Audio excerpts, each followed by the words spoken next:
Вака тој договор, доколку не го раскинаме пред време, 2028 по правило треба да истече. И тоа значи дека можеме да очекуваме од вас дека тој договор нема да се продолжи со Маратон и дека јавното претпријатие ќе се биде снабдено и самиот ќе стопанисува со своите адути.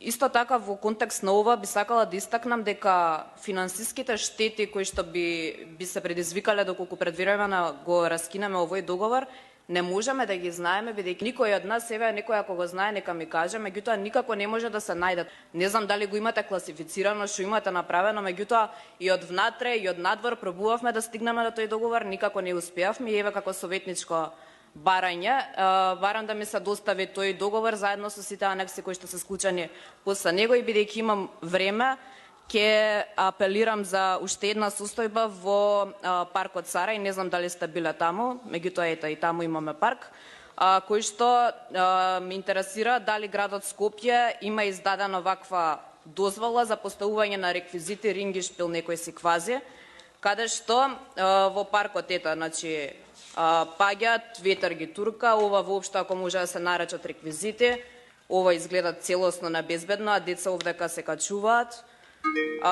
Каблите се насекаде, струја може неколку да мавне, еве уште кабли.